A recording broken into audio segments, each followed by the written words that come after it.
It's April 9th, 2024. At 7 p.m. I'd like to call the Town of Lake Mills Town Board monthly meeting to order. Meeting is posted at the Town Hall on the town's website. Can we get a motion to adopt the agenda? I'll make that motion. I'll second the motion. Any other discussion? All in favor, say aye. Aye. Opposed, say nay. Motion carries. Can we get approval of the public hearing minutes from March 12th, 2024? I'll make a motion to approve the minutes of the public hearing held on March 12th. Second. Any other discussion? All in favor, say aye. Aye. All opposed, say nay. Motion carries. Can we get a motion to approve the March 12th Town Board meeting minutes? I'll make a motion to approve March 12th board meeting minute. I'll second the meeting, or second the motion. I've got to change though. Sharon was here. Was Oh. she here last month? Sorry, I copy and paste Yeah, I it. know. Just to save myself some typing, okay. That's the only Got it. change. All right, there's amendment. All in favor, say aye. Aye. All opposed, say nay. Motion carries. Approval of the treasurer's report. Make a motion to approve the treasurer's report for April 2024. Second. Any other discussion? All in favor, say aye. Aye. All opposed, say nay. Motion carries. Approval of the town board's expense sheets. You got just the one? Just the one, it was some election supplies and mileage for delivering election results. Make a motion to approve the expense sheet for Robin for $48.07. Second. Any other discussion? All in favor, say aye. Aye. All opposed, say nay. Motion carries. And approval of the general fund voucher. Make a motion to approve April's disbursements of $62,668.19. Second that motion. Any other discussion? All in favor, say aye. Aye. All opposed, say nay. Motion carries. Reports. Police report, Chief Selk. All right, so last month, I'm going to give you a very brief report. Turned out the reason it was brief was for that month. It was to date, only one shift, so I'm going to go back and amend that. So February, we had Ryan patrolled for 28 hours. He took 2 complaints. He had 13 traffic stops, 5 warnings, 12 citations, 4.5 hours of radar, 5 residence contacts, and 5 park checks. In March, Ryan had 8 hours. Our newest officer, Randy Hibblink, had 7.5 hours with Kevin of field training. He also trained this month with Ryan.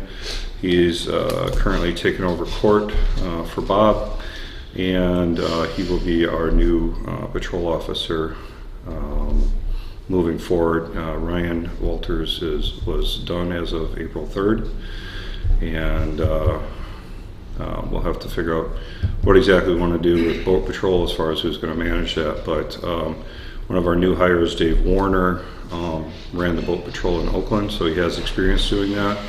And we bringing on another guy. I'm in the process of backgrounding, who also has boat patrol experience. So I've been working with the DNR to try to get a regional boat patrol training set up, so that the guys who have a little bit of experience can get some updates, and some of the new guys can get their first experience working with the guys that do it for a living.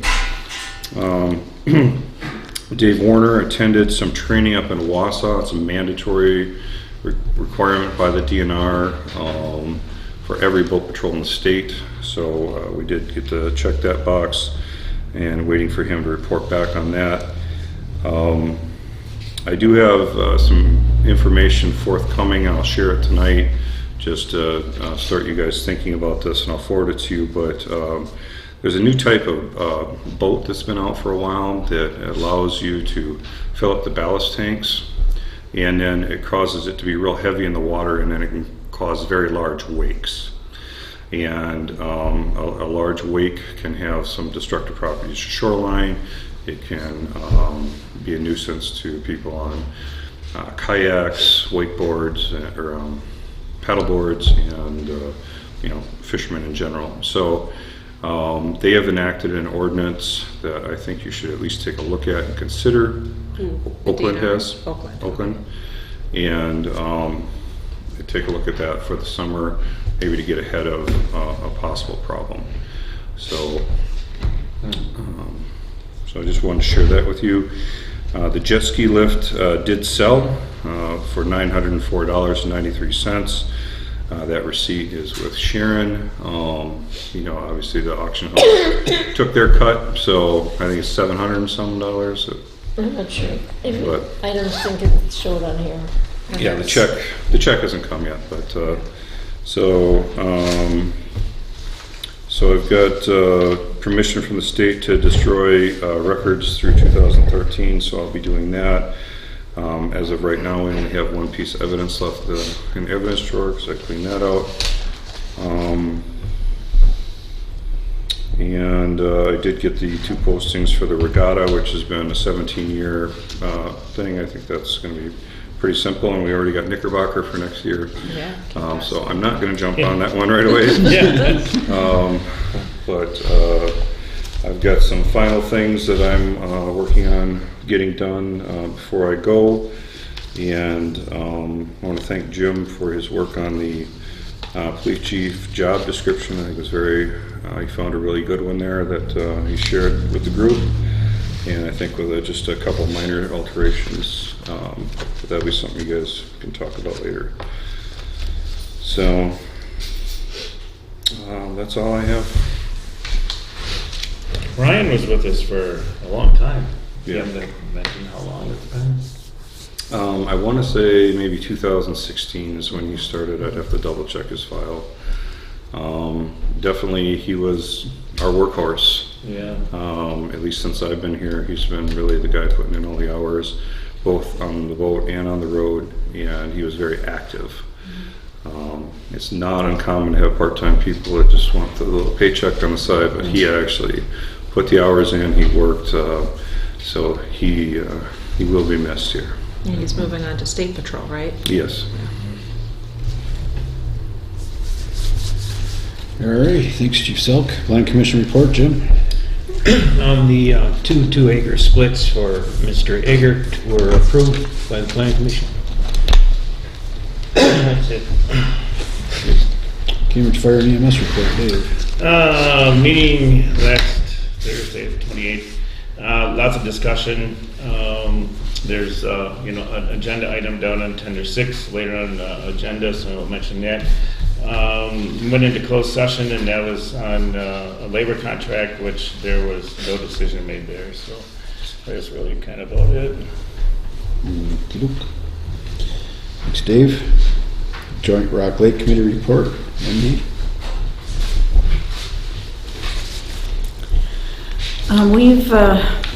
We're going to meet again Thursday. We're always kind of a week behind you guys. But we've had some discussion regarding the seawall letter that was distributed about the issues with the water being low and people wanting to do things and making sure they got the right permits. We've had discussion from the city regarding the Mill Pond dredging. They did finish the dredging between the 2 bridges in the channel, and they're still doing studies on the complete Mill Pond dredging, what they will dredge and what they won't dredge. Is it for recreation? Is it for the residents? Or whatever. So they're still doing some of that, and then Colton is going to give us a presentation in May regarding the dredging, what effect it might have on the vegetation in the Mill Pond. So we thought that would be interesting. Daniel Smith is attending the Lake and River Convention this week for our group, and we'll bring back information. He's going to focus a lot on the wake boat situation because there's a lot of legislation talk about that. So hopefully we'll get some good information about that. We continue to discuss educational articles. We're currently just beginning to talk about an article to kind of dissect the new dam management plan that the city has released so that maybe it's more easily understood. Though I have more to say about that. We have an article that isn't approved yet about fishing and bait. What do you do with your bait, your live bait, when you're done fishing? And we have another article that our group hasn't approved yet on kayaking and paddle boat safety. We continue to be involved in the Lake Management District discussions. They're having another public session on May 6th at the library. And I wondered if you have any comments for our committee in regard to the Lake Management District. I mean, I go to their meetings almost all the time when I can, just to find out what's going on, but I just attend as an observer and listener. Continue to do that, which is fine. They have requested to be on the annual meeting agenda Right. to do a presentation. Lee Gatsky asked for that. Right. Going back to the articles, are you going to submit them to the town board for approval? Or Yeah, but I haven't been approved by our group yet. Got it, okay. Yeah, and I apologize, my computer's at the Geek Squad right now, so I couldn't print things I wanted to.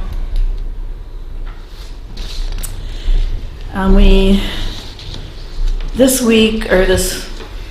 weekend, I received several calls regarding the lake levels and the fact that they're draining the whole lake, and the dam is open. And so I did call Lisa and I called Eric and just told them the concerns that I had heard.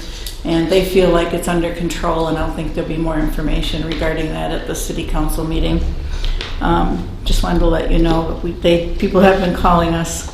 Yeah, we had a work session actually with the city, and they talked about it a little bit, but you know, they have to meet the springtime drain out. But the other thing Jerry mentioned during that is they can only let the water out so fast. So if we get another big moisture event like we just had, you know, it could cause a lot of shoreline problems because they won't be able to empty it fast enough. Yeah, I think So it's a game.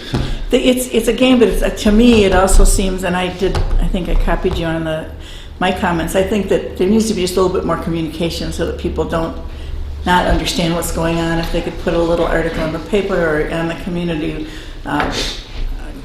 page on Facebook and just say, here's what's happening and here's why we're doing it. That way people aren't as alarmed as, oh, they're draining the whole lake out to the...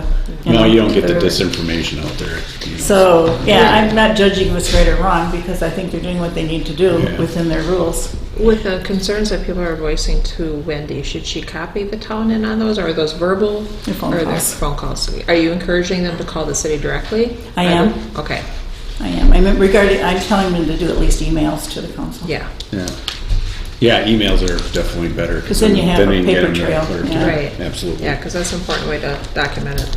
Yeah. And then our committee continues to struggle with Trish, who continues to struggle to be at meetings.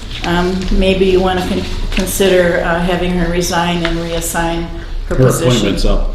It is, okay. Yeah, so They'll I be mean, discussing. I don't want to complain about her. I know she's struggling with her personal time, but she hasn't been able to be at meetings. yeah.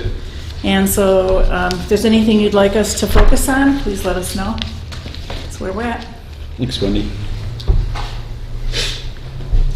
All right, town chairman report, city, county, state communications. I'll start with the Rock Lake Road. We had another meeting on that with the state.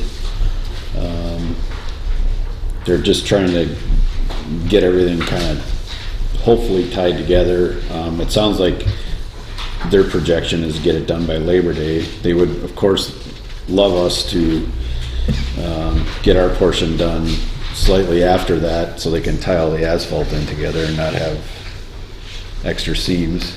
But I said, well, we haven't seen any bids yet, so we don't know what direction, you know, we're gonna go on that yet, but it's just mainly the meetings are to keep communication channels open. As far as, you know, updates and where things are at. So that'll most likely keep continuing. And Brian's kind of leading, I think Brian's probably leading the effort more on that than anybody, but it seems like lately. I also asked about the Mud Lake grant report. And they're supposed to be coming out here in the next couple of weeks. I don't know why there was such a lag on that one. But it seems like there's I don't know, a lot of things going on at the state, unfortunately. So that's gotten delayed, unfortunately, which would help us make up our mind a little bit on this next aid grant sort of thing. Potholing, we all know the first round was already done, and obviously there's a few more popping up now, so Matt's being dispatched as that happens. And then at last meeting, we decided to do Lake Lane, redo Lake Lane. if money's appropriate, then have the county do that, since that road is failing and there's a big depression near the top by the intersection. Do you have a timeline on that yet, so I can notify residents? That I don't. Because that's going to be tied into their projects and what's close. And Should I reach out to Brian directly on that? he usually gives me a pretty good advance warning on that. Okay. And I talk to him probably once a week, so You gotta let me know right away then. yeah. But I don't see it in the immediate. Should we do sort of a preliminary, letting individuals on that lane know that something's coming, and then when we do know the specific dates, relay it then? You can. I mean, it's not going to hurt, but they'll probably forget. Well, You don't wanna do it more too far. communication is better than no Yeah. communication, so. Yeah. Donna was there at the last meeting. Donna Brzezinski. Yeah, she's probably She talked was- to everybody yeah, in that she- road she anyway. told everybody. Okay. I can ask her what she's relayed. But with it being a park too, obviously we're gonna have Right. to, probably maybe get an article in the paper and stuff Yeah, because too. we're gonna have fishermen say, hey, I can't get down here. Yep. That's right. Yep, yep. Didn't think of that. But as that gets a little bit, closer, cause they're still going through their projects right now and what's gonna happen and what isn't and that sort of thing. Well, and if it's gonna be earlier this spring, I'll delay getting the porta john down there and stuff too, because they won't be able to access and Yeah. maintain it. Yep. Anything else for roads? I don't think so. There's a little bit of correspondence. One thing, Tom, Mansfield Road was scheduled to be closed today, but the county was replacing another culvert and ran into issues, so it's scheduled to be closed tomorrow. So it's going to be that Okay. for just west of Harvey Road. So it really doesn't pertain to us. And Chief, I think you're being copied in and all that stuff too. Yeah, I got a text from Larry Christensen this morning. Yeah. That's Did he- excellent, yeah. Yeah, it's Ashland, but if anybody's traveling on that road, so Right. did he give you an update later on? Yeah, I found out that it was canceled with the water that they were getting Right, yeah. at the location, So so it's tomorrow good. it's supposed to Yeah. start. Sorry. Nope, you're good. North End boat launch, he got the design done, but the Parks Committee for the county didn't meet this month, so they're not meeting till May, so he's not getting that in until May, but they'll still keep him on the timeline for the June application. So that's all progressing. And then essentially, once we know, then you can get stuff out for bid. Just trying to think. And we should have a report, ratings report and stuff for the electors meeting, to kind of give them a 3-year projection, essentially on, what we've done and where we're going. And road ratings, because we have a little bit of correspondence, and I think Robin replied to it. Yeah. He's requested to have some items on the annual meeting relating to that too. But yeah, as far as the road ratings, there's obviously, we all know there's many roads ahead of the road that was mentioned in the letter, so. Right. Do we want that as an individual agenda item on the annual meeting, the road ratings? Or is Brian gonna be there, or are you presenting it? No, I'll just present it. I don't think we need Corey or Brian here. It's just gonna be an update on kind of, what we're doing this year and what the next 2 years kind of looks like projectively for attacking grants and that sort of thing. Okay, So that's gonna coincide with. we're not gonna this. overcomplicate it, keep it simple and the way it should be. Okay. Anything else? I think that's, Parks meeting? no parks meeting, no parks meeting. All right, Town Hall Facilities Committee. We haven't met since before the referendum, and for those who don't know, the referendum failed, 225 to 408. And so at this point, the Facilities Committee will need to know what the town board wishes for us to do, or to end that committee, or, Okay, okay, so we'll need a directive. we'll put that on the future agenda item. All right, period of public comment. Do we want to do the DNR thing first? And go to public comment? Or let's do the public comment Yeah, first. CMAR for that first. Now's the time that the general public wants to come to the podium, state your name, address, and please keep your comments to 3 minutes. Anybody out there? Nope. Okay. All right. Then we have a presentation by the Wisconsin DNR. Rock Lake water No, that'd level. be Colton, Colton? right? Is that what you're? Yeah. Yep. I'm not Wisconsin DNR. just- No. Oh, all right. Well, I was just reading the line. County, item. yeah, I messed up. That's Jefferson County. Yeah. Okay. Jefferson County. Sorry about that. It's the Wisconsin DNR Rock Lake water level order study Yeah. letter. Yeah, so, Just like to introduce myself. I'm the new water resource specialist for Jefferson County. Start off with that. Colton Hutchinson. Started back in mid-November, and then going into the letter, you guys all have your copies or not? But I don't think we received it from whomever. Wendy, did you ever forward that letter to the town? The letter. Or, go ahead and go through No, it. Okay. I didn't.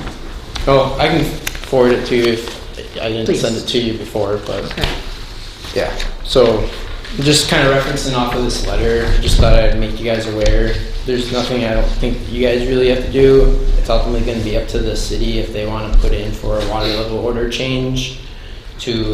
It's kind of, I guess I'll just start with the Rock Lake Improvement Association put in a non-formal request to see like what the studies would have to be if, say, the city were to put in a formal request for a water level order change to move like that summer time when they have the summer max and move that up 2 weeks.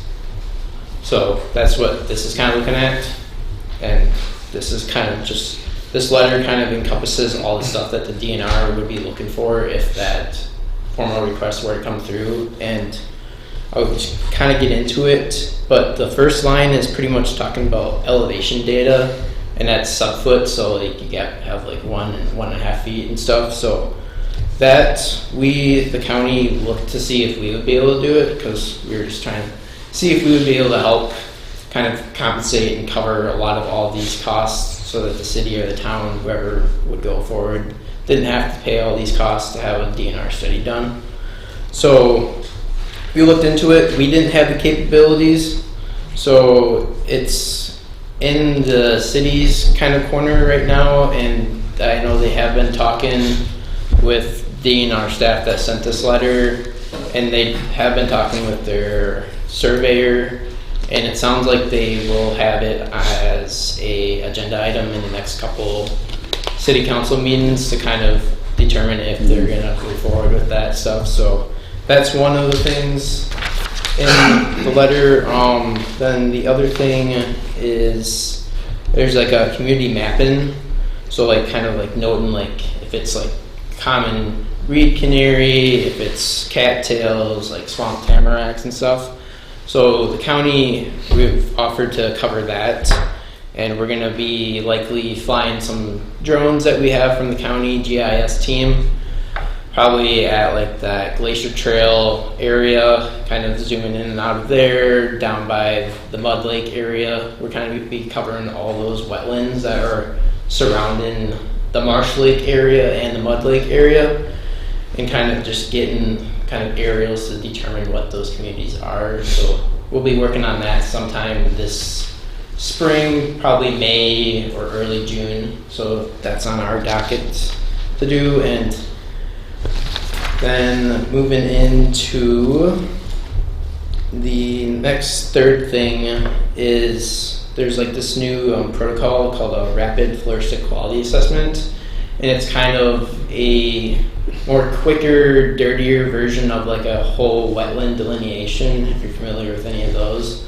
But so the rapid floristic quality is pretty much just like walking like say like 30 feet and you're just noting all the different types of plant species you see, and we're kind of circling those on a list to kind of figure out how much of a coverage those are in a certain area, and then we can assess like what the wetland community is for that. So we're going to be working with 2 DNR staff that the DNR offered to have as part of this study, and we'll be out there sometime this summer when everything's nice and green and stuff. So we'll be out there doing that. Once the community mapping is done, then we'll find out the locations of the rapid floristic quality and go out, and it's probably going to be about 30 to 40 sites that we're going to be doing, and this will kind of be able to tell us, because nobody knows for sure like what the health of those wetland communities are out there. So this will be a little ways for the county and to figure that out with the DNR, and then we'll be able to kind of present it to the city residents, associations around the area that might be interested in that as well. So that's that. Then the fourth thing on here was just a quick one, was how far up would the water or the higher water conditions be if you moved that time frame of increasing the dam up those 2 weeks? And from the elevations and stuff, we found it's probably about midway up Rock Creek between Marsh and Mud Lake, and then it's going to affect some of those cattail complexes around the Mud Lake area. So that's kind of already done. That's kind of like a little check off. And then the last thing, which it wasn't a requirement from the DNR, but kind of a recommendation possibly, is to do continue mapping of the hard stem bulrush bed that's kind of around Fourth Park on the lower part of Rock Lake. And so the county has purchased all the equipment to be able to do that moving forward, because in previous it was between like the county and a biologist from the DNR that would kind of go out there and do stuff. So now we have all the equipment so we can do it in-house in the foreseeable future, and we'll probably likely do that kind of survey every 5 years or so moving forward now that we have the equipment. So, and when we're doing that, we're also taking like water level elevations as well to see, because there's been like concerns in the past if like the higher water levels are affecting the hard stem bulrush, or if like the use of wake boats is starting to damage some of those as well. So that's all stuff that's being looked in. Be able to report on that in the future. And that is pretty much it. Yeah, final thing was we just wanted to think that the DNR staff, the Rock Lake Association, city, town, all continue to do efforts around the Rock Lake area to just preserve it as best it can. It's great that the DNR kind of gave all this information beforehand instead of like putting in that request and then you're lagging like a year or so before you can actually get out and do a lot of this. So they gave that information before you even put in the formal request. So that was something nice that they did that they didn't really have to do. So with that, that's about it I have. If you guys have any questions or stuff. So. Yeah, so the city council's got to decide whether they want to do the water level study. So the city, so from what I've gotten from our director and stuff as well, it sounds like we're going to move forward with the portions that we can cover regardless of if the city is going to do it, because it's good information for us to have as well, just from a land and water perspective. So we will definitely be moving forward with the community mapping, the rapid floristic quality assessment, and the bulrush beds. It's up to the city if they want to do the subfoot elevation around the wetlands around Marsh Lake and Mud Lake. So, Okay. and that's, so we got like the 1 foot elevations around those, but from our GIS team in-house from the county, but we need those like subfoot areas actually out in the field. So it's actually having someone go out around the whole wetlands and marking what those elevations are at various locations around there. And that's something that we can't provide because we don't have equipment for subfoot. So that's up to the city. And yeah, it's ultimately up to them if they're gonna do it. So. When did you guys approve that, to send that on to the council, or what? We did not. You did not? I just wondered if you knew about it. That's We know about it. We've talked about it. And it's going to be on our agenda in May. okay, so you have it on your current. Yeah, because you're new. We have our joint Rock Lake committee. Yep. That's town and city. And typically the process would be for the RLA to work with the joint Rock Lake committee, and then the joint Rock Lake committee would make a recommendation to the town board or the city council. Okay. So Yeah. if it goes awry in that process, It gets messy. it gets messy. Oh, okay. So Yeah. just so you're aware. Yeah, I was. Because you're new. So. Yeah, no, this was just kind of to inform you guys because I already had this talk Yeah. with the city council So I just thought it would be nice for you guys to know as well. Colton, who would Kinda be look doing forward. the study that you guys aren't already gonna be doing, that the city has to decide on? Is that the DNR? Or It has- sounds like it would be Strand, their Strand. engineering company, is what it sounds like. So they're talking. That's where the about costs it. come in. Yeah, Okay. I know they talked about it at, I think it was the last meeting. It was whatever meeting I was at to give the thing. That then they had some discussion after that about like what their next steps would be and stuff. So. And it sounds like, because I've spoken with Drake, and it sounds like they're moving forward with it to see what the city council will vote on it, so. And what is the ultimate goal at the end of it all? You know, because obviously, Yeah. I'm one that, you know, kind of like don't mess with nature, just don't mess with it Yeah, at yeah. all. You know, Yeah. and it's like, So- you know, it can rain 10 inches tomorrow. or- Yeah. Yeah, And so- what is the matter going to be anyway? So, from the proposal from the association, it was to try to capture rainwater earlier, it was the thought behind it. If they move it up 2 weeks, then they would be able to capture more of that runoff and it's pretty much to not have what happened the last 2 years of low water is what the thought is. If you move up those max times earlier, then you'll be able to capture it all. This is what the study is, to see if that has any effect. So, Yeah, so I was going to say, what Yeah. happens? What happens if it's a gully washer for 2 straight years? How do you get rid of the water? Yeah. fast yeah, enough? exactly. So, Yeah. It's 'cause opening the, these yeah. guys, I know I've seen it in Yeah. my 20-some years here, and I know they've seen it. Okay. The dock panels floating away, so. Yeah. It's gone, you know, to both, obviously, both spectrums. So I was just wondering what is the ultimate, what is the actual ultimate Yeah. gain?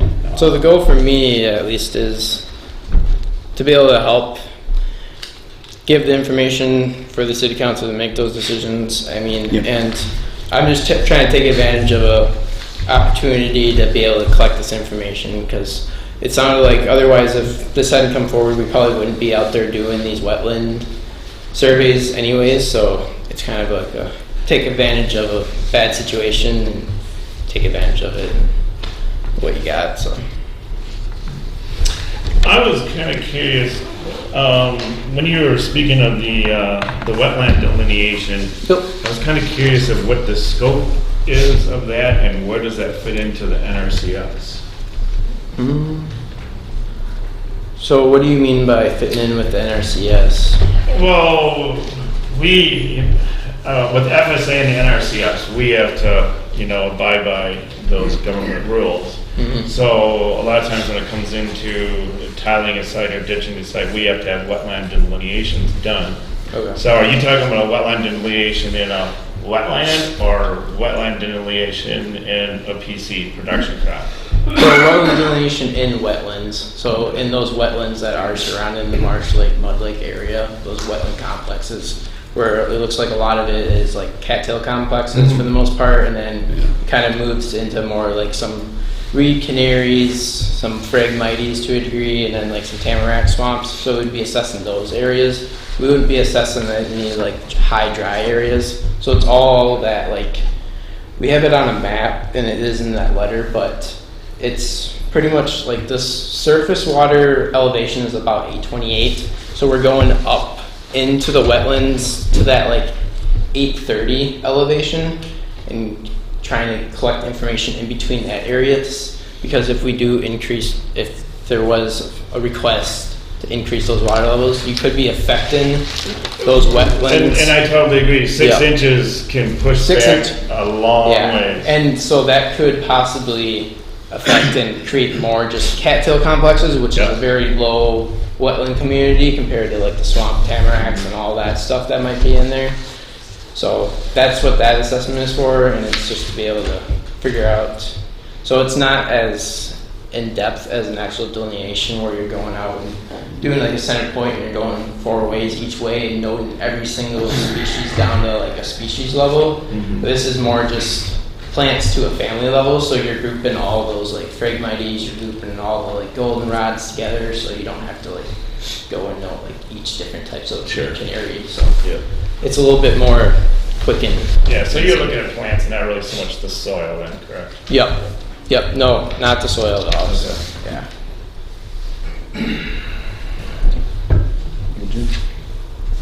No questions? Like right now, Yep. like when you just stated, that dam is open. They're letting water out of that lake, you know, as fast as they can. Yeah, as fast as Because of they the can. water. They're above, probably above the winter level. No? They're They had it? what I've I been. took a picture of, they were at the level for the second season, the early spring season. Early spring. But I don't know what that means, if they closed it up, if it would go right back up or not, so I'm Yeah. not an engineer Yeah. about that. Well, I would say it would, because you've Yeah. got all the wet, Yeah. watershed area and stuff. Because Water's back running. in 2007, 2008, when we had that slow no wake on Rock Lake for 2 months probably, Yeah. almost the whole summer, dam was wide open. I mean, it was a different dam. I mean, it was the old dam. Yeah, it was New all one. wood planks and stuff. Yeah, and it's, all the boards are out. They were dropping that like one inch per week, and that's it, because of all the water coming in from the watershed area. Yeah. So, I mean, it's a real tough thing to do to try to gauge where you want to be Can't predict. for the boating, the fishing, the recreation, and the shoreline protection. I mean, and the DNR, the first meeting I was at with the DNR, it was at City Hall probably 6-7 months ago, maybe longer than that. I guess it was during the summer, last summer. There were 4 or 5 DNR groups or people, different areas that are gonna look at this. I mean, you gotta submit this report, so you got the water levels, you got the shoreline erosion, you got the animals, the amphibians, then you got the fish and the plants. I mean, all these departments are gonna have to sign off on raising or changing this date for 2 weeks. Yep. It's a real uphill battle Yeah. with the Yeah. DNR. And even if you get all this data and stuff, I mean, there's it's no nice guarantee. data to have the stuff Yeah. that you're gonna do, and you can, you know, do that Yeah. every 5 years. But Yeah. as it relates to changing the water level of Rock Lake, I think it's just a waste of money, my opinion. Well, I mean, for the city to spend money to have a surveyor go out there and check water levels, it's just not gonna happen. Can I ask a question? The lake is water's being discharged. What's that downstream effect? Is there a discharge rate that's acceptable to be let out? I mean, can we let out 1 inch a day, 5 inches a day? Is there a rule that says how much can be let out at a time? So I'm not. For the Rock Creek organisms there is. Right, and that goes with what? They gotta be Rock within the River range, within that range, if they're And not I, within and I that don't know who range. measures that. I know that there is a minimum that there has to be at least flowing out, which is like 0.13 cubic feet per second. But I'm not familiar with More what the than that now. I'm not familiar with what the maximum Yeah, amount I would just be. wondered if, who monitors that? Because it looks like, I mean, it's really coming up Probably fast. got the Rock River Coalition, Because, probably. I mean, there's also flood warnings down the other end. Yep. You know, Oh, Rock yeah. River and. They're all high. Farm all field, high. So flooded. how are we affecting that? And so I don't know what the balance is. Well, yeah, I mean, you might gain something, but at the expense of something Right, else. right. That's what's happening. I mean, That's exactly that's why I what's said don't mess with nature, right? Because it's just kind of reciprocal. You know, and I mean, just to circle back, I mean, that's kind of where all the Lake District hoopla came from. You know, because they think they're going to change the DNR's mind, and they think they're going to do this and that, and good luck. I think they're dispelling a lot of myths. I think that aren't going to come to fruition, and people are going to get taxed for it. So, If we have a normal rainfall year, there won't be a problem. Just make Right. sure whatever moves it. So, anyway, that's all. Applications. alrighty, thanks, Colton. No problem. For your time. Nice to meet you. Nice presentation. Applications, discussion and or decision or request made by NC Enterprises LLC to rezone from A1 to A3 to create 2 acre lot from parcels 018, 0713, 0213, 003, and 018, 0713, 0224, 000, North 7119 North Shore Road. Do you want me to ask both? Yeah, please. I'm Charlie Eggert here on behalf of NC Enterprises, and we are doing actually a 3-lot CSM, but only 2 of the lots require a rezone, and they're going to be 2 2-acre lots. A3, right? A1 to A3, yes. So my question is, the 2 lots, but then who, does this here belong to then this accessory land division? Or where does this piece fit in? Charlie, you owned it all. Yeah, I'm not sure what you mean by that. So that, what's the remnant of that one tax parcel? Well, right, because mainly what I'm thinking is, you know, if you sell the 2 frontage of the, for the lot 2 and lot 3, then the parcel that's sitting back behind, what keeps that from getting landlocked? Is there There's- access on the other side? Yeah, there's access from. So there's road frontage way over on what yeah, would be the, what the remaining northwest acreage side. is going to be, Yeah, it looks like North Shore Road. looks like it's cut off on here. North Shore Road. it's 103 acres total Oh, on right. that side of the road. Oh, okay, yeah, because you have the cul-de-sac looking parcel, and then it goes beyond that, then it's more North Shore Road, way up here. Yeah. Right, Jim? Basically, way they up want to in know if here, there's actually. access Okay. to a road from this Alright. back. There's going to be about 60 acres left there, Okay. if I'm Yeah. not mistaken. Okay.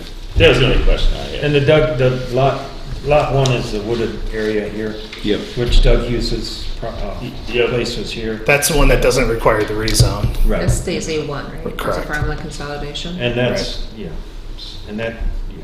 The county has informed him that he has no more splits left on this. On that side of On the that side of the road. Yeah. He owns another property. Yeah, 'cause you guys There's another bought- entity on the other side. Yeah, the north side of North Shore, right? East side, East side. yeah. So there would be an affidavit signed at the county, and there's, right? I mean, they put it on their maps that there are no more splits left on this contiguous parcel. Right, so that'll be a frozen parcel. Right, and then we're requesting that Charlie signs an affidavit with the town so that, you know, it's in our records too, that there are no more splits here. Do we need to record that affidavit at the county? Well, you can take it down, but the county's gonna have these parcels marked, Okay, no more splits. okay. And And there's then also we parts discussed fees. the parts fees at the Plan Commission also. $2,500 per lot, so that's 5,000. And the town does not, our Plan Commission did not want to accept a .09 acre top lot. Did you try? I offered. Okay. It's up to our discretion to accept it or not. I reread our ordinance and we're recommending not accepting that. And those fees would Take be the money. due before the first building permit is pulled for those. Oh, okay. or I was by the expecting time to pay you it get- tonight. Yeah, or you still have to go through the county's process, right? Yeah, So yeah. you don't have to pay that until at least you know for sure they're gonna approve it as well. All right. So he's gotta keep it on our radar to get done. Do you guys remind me of that, or? You can pay it tonight if you want. Yeah, if it doesn't And go then if through, it we'll doesn't go reimburse through, we you. just give you the money back. When do I sign the affidavit with the township? As soon as I get it ready. Okay, I guess that makes sense to pay it then. Sure, we can do that.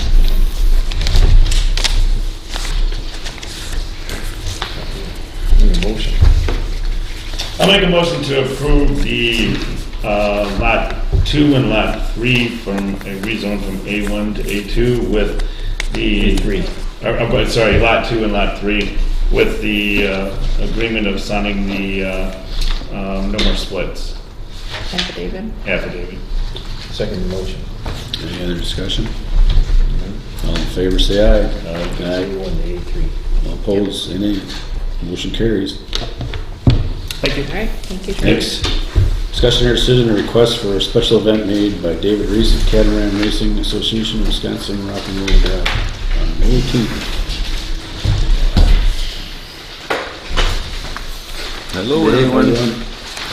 Hello again. Hey. Like I said, it's been held for like 17 years. Yep. You've got your insurance policy Yep. here. Everything is all in line. It's good to meet. Yeah. And how many participants did you figure? Boy, it's cookie cutter. I put the same numbers last year, but I'm gonna say no more than 15. Okay.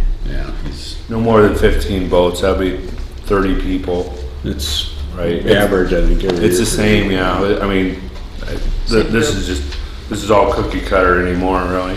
So.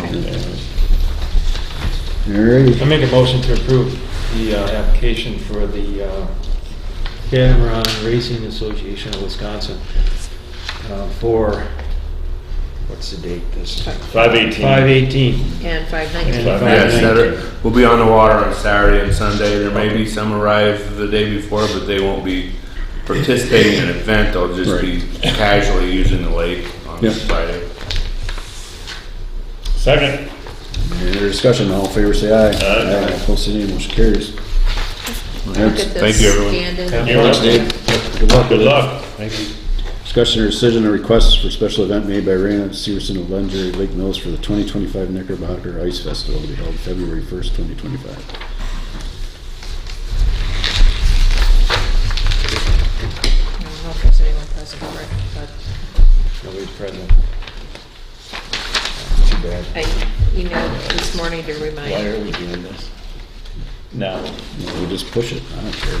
Table it. Make a motion to table.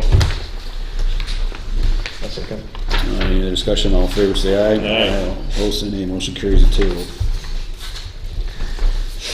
Old business. Discussion or decision on proposed policy for compensation of part-time police officers involved in a critical incident while on duty.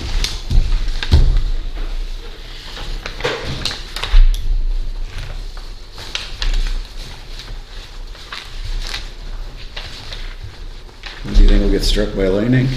Isn't that in your email? Would you like to comment Go on ahead. the email I sent? Yeah. Yeah. So, basically, we went through that first draft, and I think we're just about there. I just want to make sure that in the wording of that, that the idea is not that it's a $10,000 pot, and that whatever happens in that year, only $10,000 comes out. So I would like it to be per officer, per incident. These, are serious incidents when they occur, and I guess after reviewing what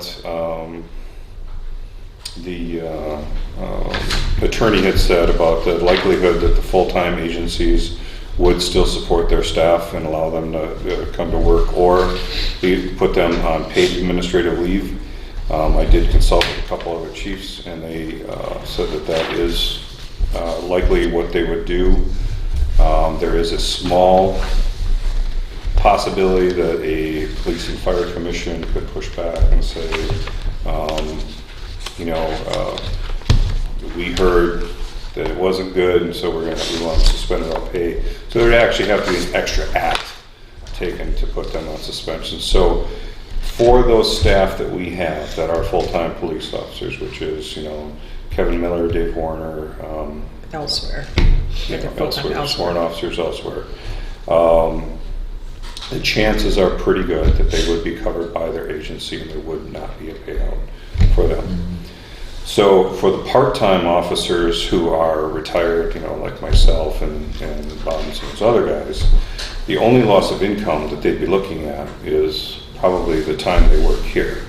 So if they're working here once a week, that's all you're going to pay them out, even though they don't show up. If they happen to have a part-time job somewhere else, then it would be, they would have to show that they earn, at least $1,000 a week.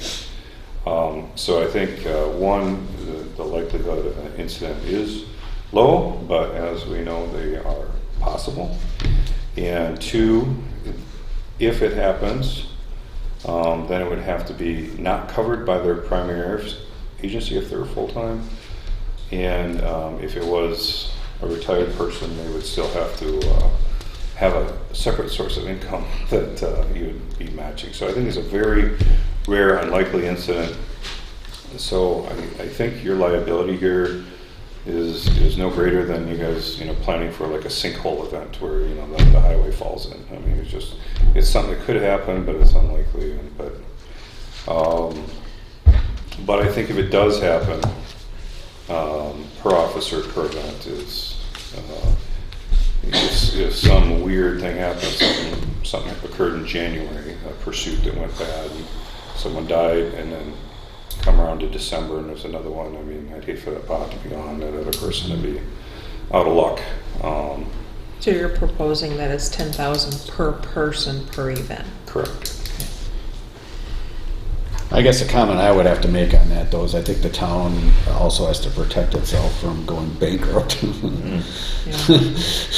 So I think the town should still have ultimate discretion on whether that gets paid out or not. And I don't know how you do that legally, but I guess I have a tough time with the retired people. I mean, I'm retired. I get Social Security. Now, if I take on another job and I lose that job because of something I did, I'm not going to look for somebody else to pay. I'm going back and falling on my Social Security because that's all I really can depend on. So I guess I don't get the reasoning behind paying. Like if a police officer he's retired, he's working for the town part-time, gets involved in an incident like this, he will only work one day this week, and he only worked one day 2 weeks later as an average. Why do they didn't count on that income? I mean, that's just extra to me. Social Security is what they're living off of, not their part-time. So I don't understand why it covers retired part-time people at all.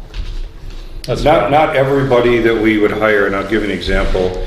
Oakland right now, their most avid boat patrol person is a school teacher. So the police work would not apply to them. Right. You could bring someone else on board from a variety of different jobs that it may or may not be affected by. The other thing is I can tell you that when I began work on this, the officers that we currently have and some coming on board really felt that this was a show of appreciation and backing of staff members, and felt that this made our agency a little bit more above and beyond what some others are willing to offer. I think your liability and what you are imagining could happen has never happened in the history of the town Lake Mills department, let alone to happen more than once in a year. And if it did, your bets are hedged by the fact that the full-time agencies are most likely going to back their people, and if it's part-time retired people, you're paying out, let's say they do work once a week, you're paying out, $300 a week. Could that 10,000 be lowered to like 5, since this pertains to part-time rather than the full-time or the ones that take on more hours? Well, I don't have personal experience, and if you don't mind, Chief Kaminsky is here tonight from Watertown Police Springs, retired. If you don't mind, I ask if you guys had some officer-involved shootings while you were chief there? Yes. How many weeks did it take for DCI to resolve those? The officers that were involved were still being paid by the department. They were still working in a restricted capacity within the department. And in most instances, it was a little over a month before a report made it to the district attorney's office. So within And then 4 weeks? And the DA had time to review as well, so maybe 6 weeks. Okay, so this is actual experience. You're looking at maybe 6 weeks. So that's already, 10,000 would be the max, but And are you aware of other ones in the county going longer than that, or has that been the average? That's, I think, about average.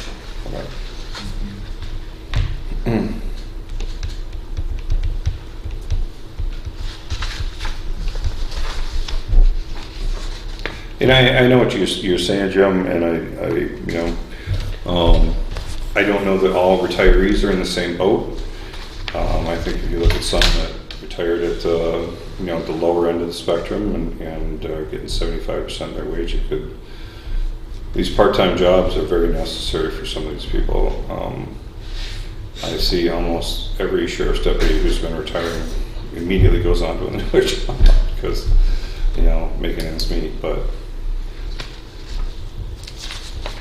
It's your guys' choice how you want to handle it. That's my opinion. That's my request. Well, I just think the payout structure's there's gotta be some kind of cap on it. Well, We're just not a big department. That's the problem. well, We're not a big township either, really. we could lower it to 5,000 per person per incident. Because if it only takes a month, that's 4 or 5 weeks, so that allows you 10,000 down to 2. Or allows 5 weeks for 2 people, 2 incidents. What's that? You don't have, right now, we don't have 2 officers on duty at the same time anyway, do we? Pretty rare. That would be they're riding very together. rare. You will have people in training that are riding together. Okay. And so like Randy, he only did 2 training shifts.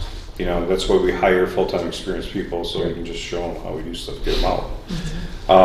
And then possibly during boat patrol, I will allow people to double up because somebody's got to kind of hold on to that bolt, and the other person is the one kind of making sure everybody's safe while they're making that contact. But even then, I think last summer, I don't know if we even had 2 people on the boat last summer together. I think So that's not comparing, that's unusual that it's that low it as far as is the participation. very unusual for 2 people to be on duty at once. Yeah, I would say that ratio's been low. And I don't recall anyone receiving even more than 1,000 on one particular paycheck per month for. I would say, yeah.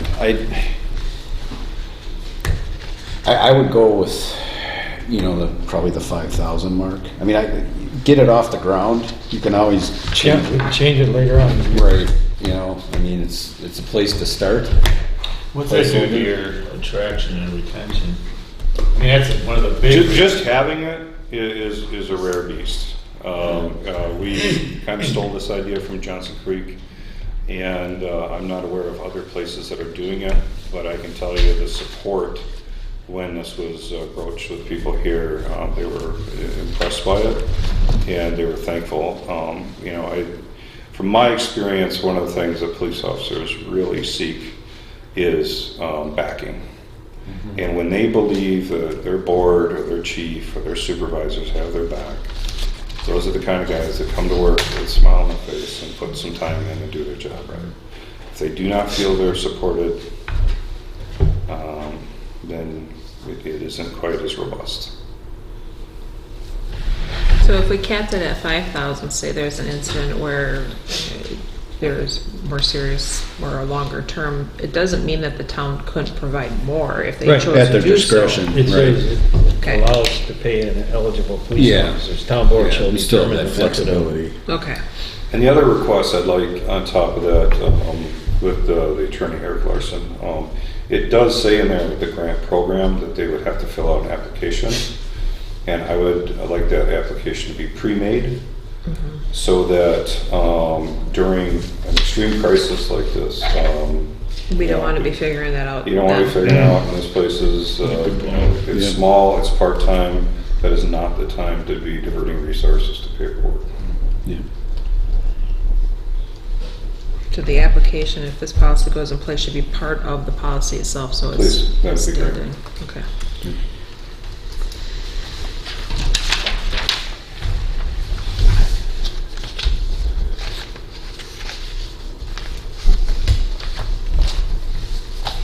So the grant, we're just gonna revise E, or the attorney's gonna revise E, item E, to be, is capped at 5,000 for critical incident, per person per incident.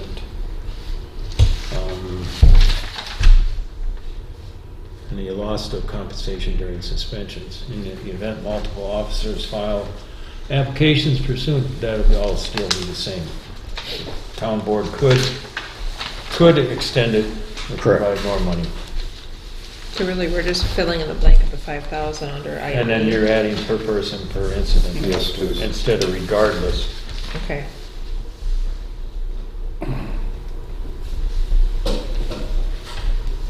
I don't know if that needs to go back to Eric, do you? I I'd be happy with that. won't send it back to him. You would? We're done. Okay, Cost you another $400. I know, that's what I'm asking. Unless Does you want. Johnson Creek have an application? What's that? Does Johnson Wanna Creek already get have an that application off the developed? agenda. I would say that they did not use any terminology like grant or whatever, and ours, I believe, is going to be a little bit more robust than theirs is, and I think it actually protects the town. Yeah, we just need a So we motion. need with to that develop. wording and we're good. I think ours is better, in my opinion. Okay, I'll make a motion that we approve the compensation of part-time police officers involved in a critical incident while on duty, with the amendments to make item E, 2E, $5,000 per person per incident. Okay. Second. Any other discussion? All in favor say aye. Aye. All opposed say nay. Motion carries. All right. Off the ground. Okay, I will get that updated, and then we'll get signatures once that's cleaned up. Yeah. Thank you all. You are welcome. Well, Thank thanks you. for the work on that, Chief Silk. New business, discussion or decision request for proposal of ditch mowing services for the town roads. All right, we have two that were submitted. Just gotta get here.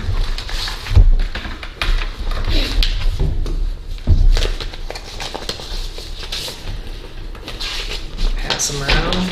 The price is right, right?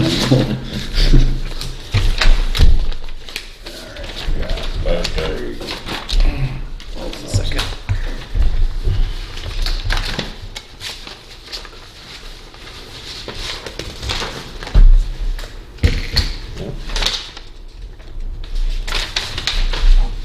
Oh, 1440, 1404. You know which one was that one from? DeLuca, that DeLuca. apartment. 1440 or 14? Yeah. 14,400, is that what? $14,040 $40. Plus tax. plus tax. Which were tax exempt, so. Yeah, we're ready. Mowing to be billed at $46.80 per pass. So there's two different line items in here.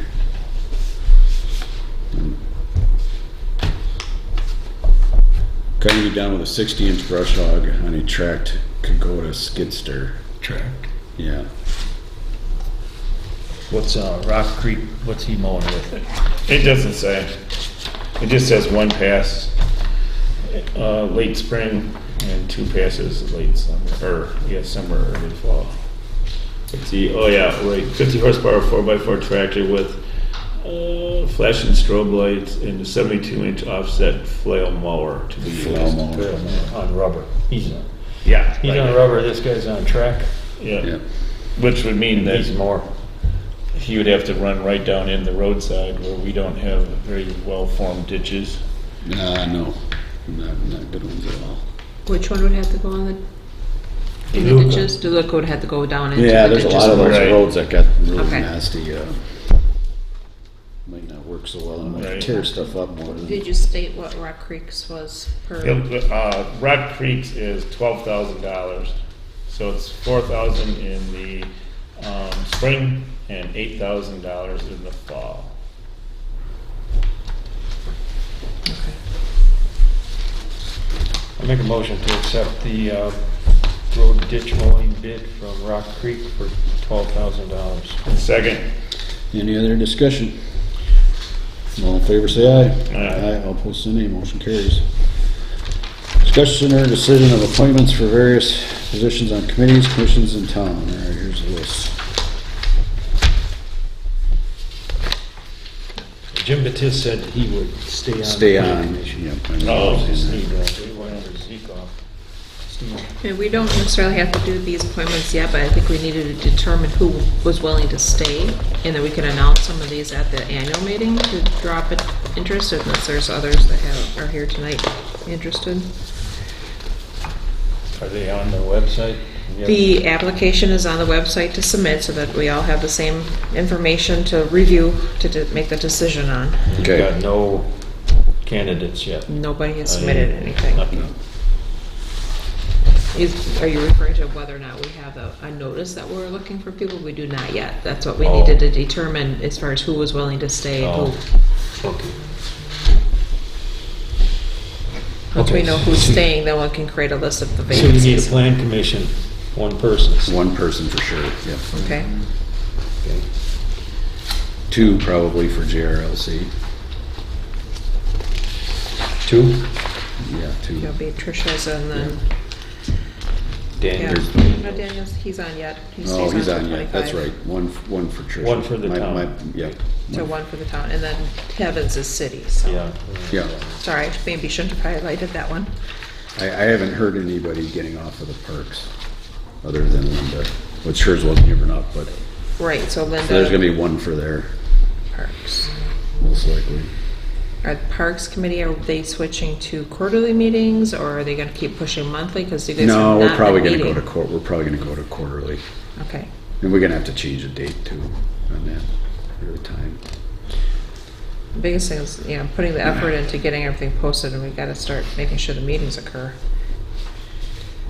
And this joint cable TV regulatory board, we get rid of that.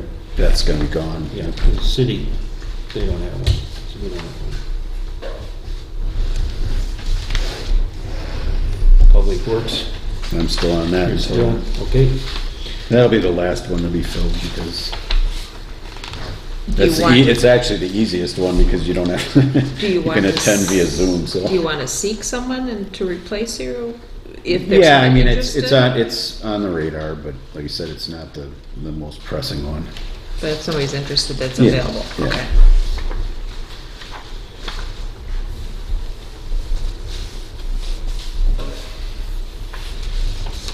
And as far as the Lake Mills Fire Department Advisory Committee, I'm just kind of curious, do we really need that anymore? Chief, because it kind of, you're gonna continually, regularly have the quarterly meetings with the full townships invited, I'm assuming, correct? Yeah, that's the intent of it. Yeah, Which I think sure, it was great what you did before, so, and I'm sure that was gonna be the biggest one, so hopefully it's a little bit, smaller, so I don't know, I guess that's my thought. Yeah, No, I I agree. agree. So That's- you can get rid eliminate of that one? Yeah. Yeah, there's no need for it. Does that make sense? Yeah.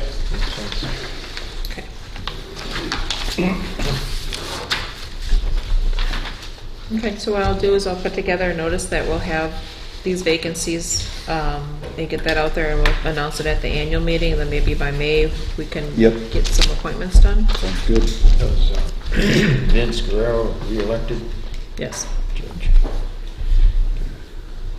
Unless you wrote in somebody else. No, there's no official write-in, so they don't count. Yeah. Discussion or decision on creating government emails for the town offices. And we had started that conversation last year, and I think, November. yeah, so I think this is our interest to continue moving forward with that. There's obviously gonna be some added costs. I think the town of Milford did this. Okay, With their clerk. Because Steve Kuby said at the last fire meeting that they were all on .gov okay. emails. Yeah, Can there's ask. changed, I think. So, and I thought he said it didn't, well, he said it didn't cost anything, but that doesn't mean. No, I I'll bet ask there's, their, I'll ask their clerk. I bet there's some legwork in it. Okay, I'll ask the it's clerk. just- An IT person's not gonna be doing that for free. No, no. I guess we should find out what it is, what it entails. And I had asked for that when I first started as well, because every email we all send is public record. Yep. And there's too many, at least some of my staff, new staff come on, still using their personal email because we don't have. Yeah, I think we need to have an understanding if we're gonna have every employee that, like, all the officers, if they're gonna be using email, if they all need to have each of theirs, because that's gonna be a big cost if Well, we we can pay for have each email. A delegated town of Lake Mills one that they all check or something like that. That would be- But Yeah, the problem is if you want to say something specific to them that's pertinent only to them, that gets problematic. But I think when I worked for the city, they were getting charged per email. I know, right, that's why that could really add up. We Yeah. need to know what to do with that. Currently, there's 11 of us, so yes. Yeah. That managing as people come and go too. So, even like plan commission members or, directly members, do we have them go on the government emails too as they're coming and I going? don't know, I'm not. They're not on it now. My They're not on it. council, I know they're not. the other stuff I'm involved with, I don't Okay. have government I mean, emails. they're not. I do on for the town. library board, so. It's just it's up to you to save your emails and for public records, it's just the way it is. Mhm. I Okay. mean, there's a lot of people that operate like that. Okay. I It's will it's ask. basically giving privilege to a certain group and the other people don't have it, so I don't know how you rectify it, but if you don't, we didn't budget for it either, did we? So we don't know what it costs, or, Right. I think we have to find all that out first. Okay. Isn't there a grant for that down there? That was the other thing that Troy at some of the individuals were saying that I talked to. I think the gentleman that you referred me to, Dave, too, said there may be grants for this kind of stuff too. I think Initially. Oakland might have Initially. done a grant. Right. Okay, we'll keep looking into it. Good.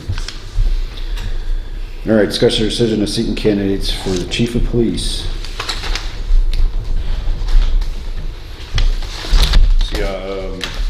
Jim came up with a great template. I had sent out a couple of templates.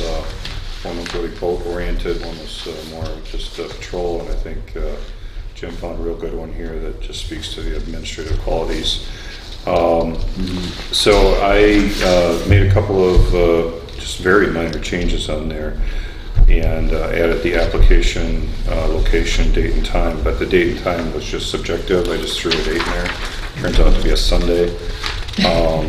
But I didn't know how quickly you guys felt you'd be ready to get involved in interviewing candidates.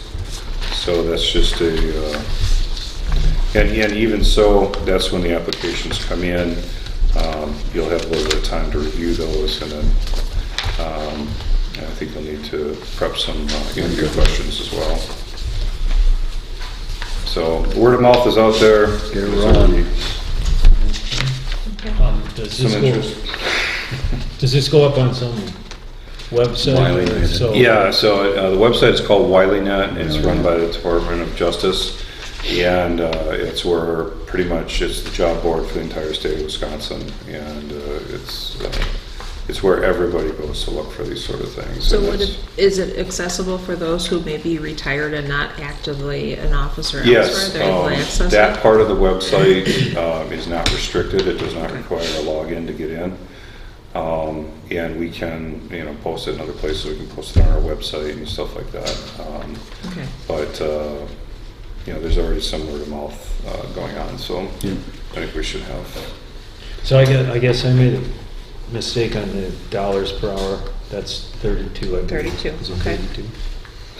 Yes. That's what I'm happy with your mistake. Yeah, I know you are. 38. Yeah. So it's It is 32. 32. So, You need a date. Do you guys have a date in mind so we can get this going? I'd like to, should we Is put, 2 weeks Quick. enough? 2-3 weeks enough? I think so. yeah, let's do Okay. it. All right, so then, do you want to change it to a Monday or something? 29th. 29th? Got it. 29th? Okay. All right. Okay. I will, And, so And do then- you want me to post that? If you can post it a while, I'll up, did you have this in a Word document? You had Yeah. kept it in Word. I can update it, get you a copy to. Well, he sent it in Word too. You just Oh, okay. Yep, revised mine or edited mine. yep. Okay. But it's a Word document. The only other change is police department administrative rules, duties, it should be police chief administrative duties. Where are you at there?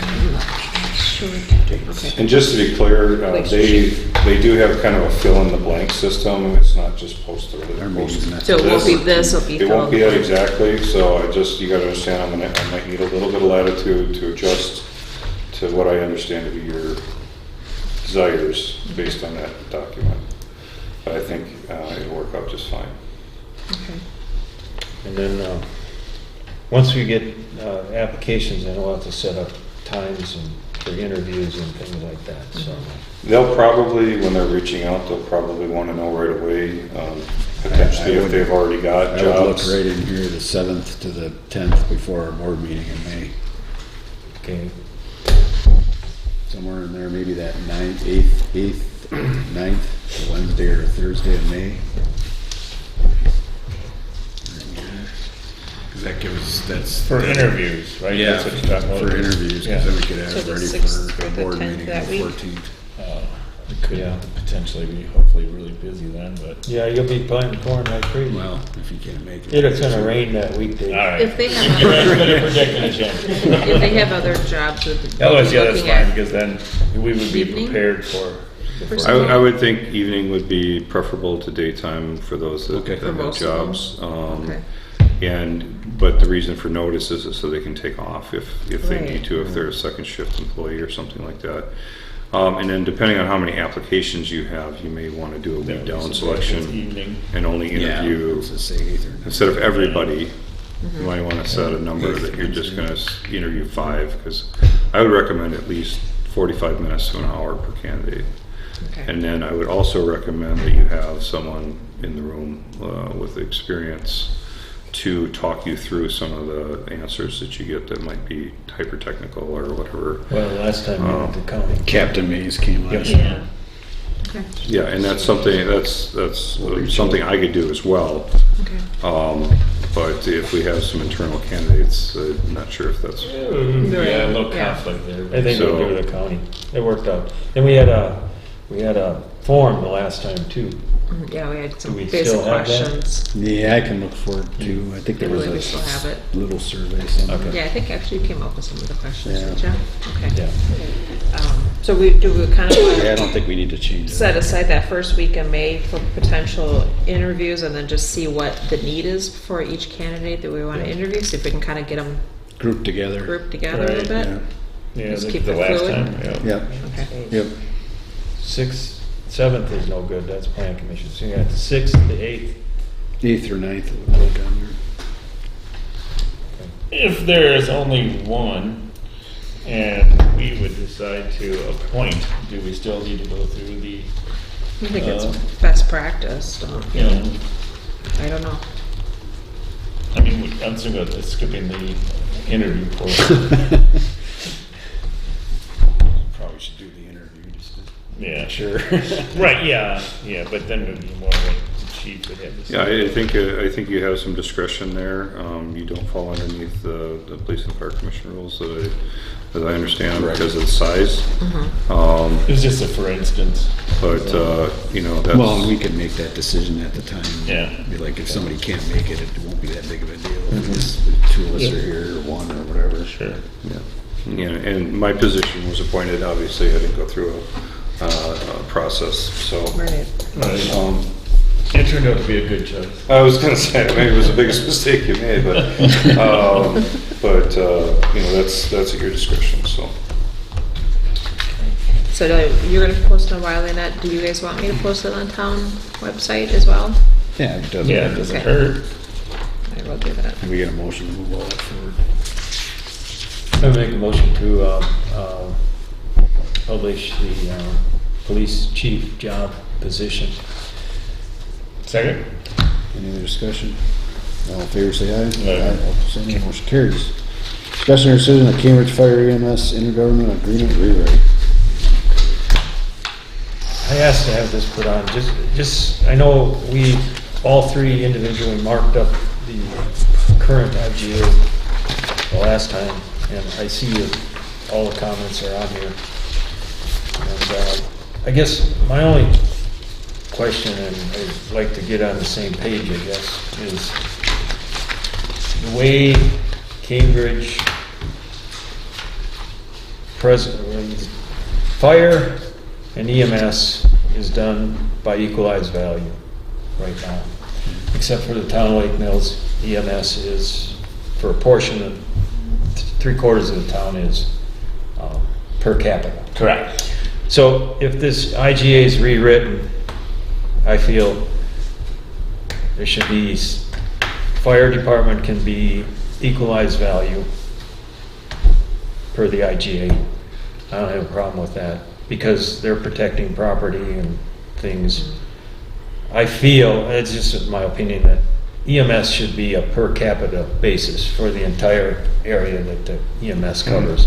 That way they can add and subtract and take on more towns and stuff. In any area there. A lot easier. Yeah. Well, one of the And I things- feel that EMS is moving, has a need to move that way in this county.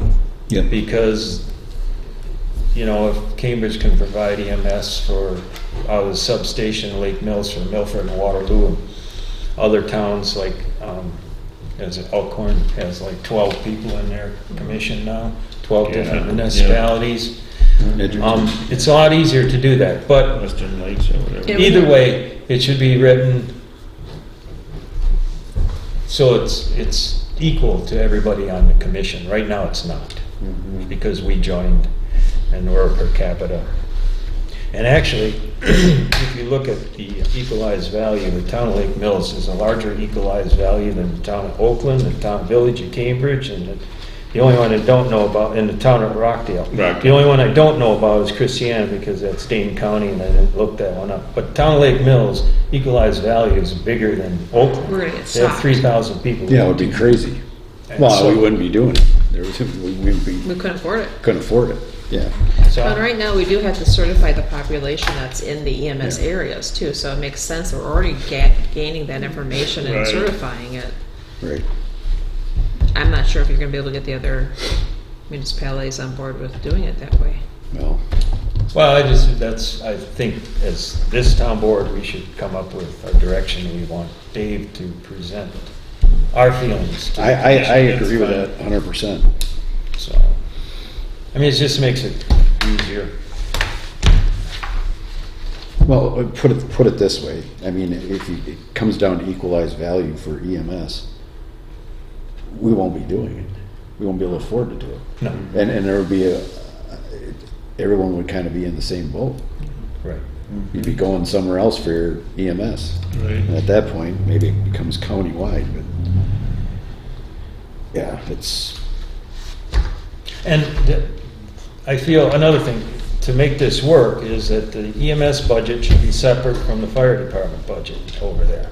They should be totally separate, so you can do that. I know, yeah. you know, Right, yeah, and I agree, Jim, and it's something I've talked to the other commissioners about a few different times, because you do have the fire budget, and you do have the EMS budget, but then you have the commission budget, which the commission budget then also takes in the fire apparatus, the building, and all that, so it really becomes skewed and muddy. it could be, yeah, I agree there's some issues there, but I don't think it's that complicated to work that out. Oh, I Most of see the there. equipment in buildings is fire. Yeah. Over there. Yep. Because EMS, you own that house next door, that's EMS. Yeah, in And then you EMS, got this one up here in Yep. Lake Mills, Yeah. we pay for that one, but it's still EMS. So Right. it's real, I feel it's easier to separate that stuff out. Mm-hmm. yeah, and EMS may become more like that, where you have Right. where you have your You could have satellites, another because satellite that's where you want them. over in You want Waterloo, them as where you close could as possible. Have one in Right. Dane County, Yeah. at Deerfield, you know. And you have to do that, because if you can't expand and spread, you're gonna get swallowed. Yep. So how are we gonna, do you have any other points that you wanted to? Well, there's the other sticky one, and that's who appoints the chief. And we got, you Cambridge Fire Department? Yeah. Okay, I got a question for you. The IGA states that there's a contract. Are you contracted with the village of Cambridge, the fire department personnel? Fire department, I guess. Pardon? Fire department. As a Personnel. standalone. Yeah, as a standalone, yeah. Yeah, so they have a, is it a contract? Well, it sounded like in the What is her agreement name? that they're appointed by their fellow mates, not by the Okay. village. So does that, That's the way I read it anyway. Cambridge body oversee, like a commission or a police and fire commission would, like, over your people? We do the board of directors that oversees our. Yeah, that's in your fire department. Yeah. But I meant with the village of Cambridge. Cambridge trustees, do they have any control or say in how your departments run? No. The commission. Yeah, see, that's, So, right now, That was old. well, yeah, it's old. Yeah. Yeah. I'm wondering if it's still there. It's probably not. I think that's one of the things, Jim, that just got adopted in when this was redone in 2018, and none of us really caught it. yeah. Well, I mean, that's what I caught in there too. I don't care what entity it is, there's gotta be a level of accountability by the Well, yeah, municipalities. and that's, you know, when the trouble all started about a Bottom year line, ago. we're Yeah. paying for it, so. The trouble started two years ago when Yeah. Mr. Cook rewrote this with a bunch of amendments. And then, everything hit the fan. So, and it's still there, the issue's still there as far as a EMS director chief Correct, and no oversight. and no oversight. And then you just recently, Terry resigned, so you just got a new chief.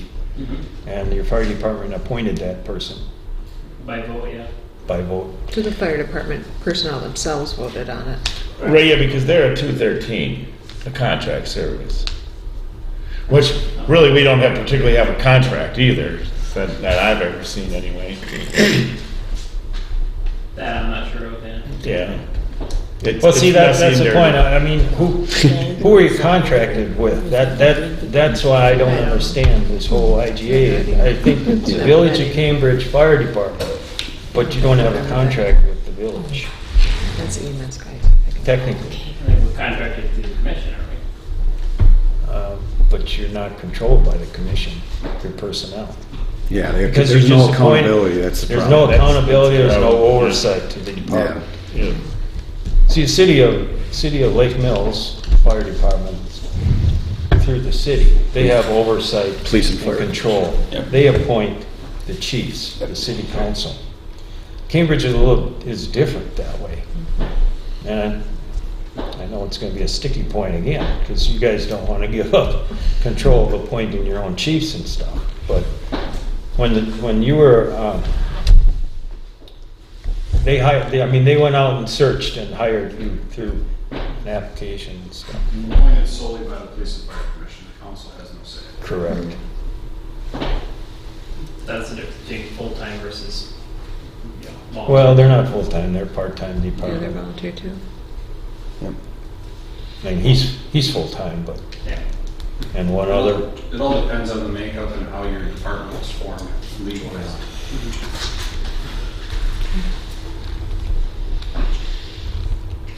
Well, I mean, to me, I'm on the same page as, there's gotta be accountability and that has to be part of an IGA. You're crazy if you don't do that, sorry. And I don't know where everybody else is at. I know. It just means somebody else is above the law and nobody's above the law. right. Right, That's yeah. the way it works. I know the village of Cambridge and the town of Oakland are having a closed session meeting now. Is that closed session about the intergovernmental agreement? I don't know. But, it really, the comments went to the lawyers and I guess we can get in trouble by assuming, but I was assuming that they were working on it because I have not seen anything I that's haven't heard anything about it's it. come from, because I would assume that they're going to throw all these comments into a heap and not try to reinvent the wheel, but, Right. play off of this, because Right. if you start all over, this could take years. Are there any additional comments that you don't feel were captured in this originally that we need to relay to our attorney? No, I don't. I just Okay. wanted to get on the same page here. The only one, Robin, that I think, comes to my mind is when it comes to calling a meeting, and it talks in here, about two commissioners Which of this, obviously, then it comes down to all page are you on? interpretation. Let's see.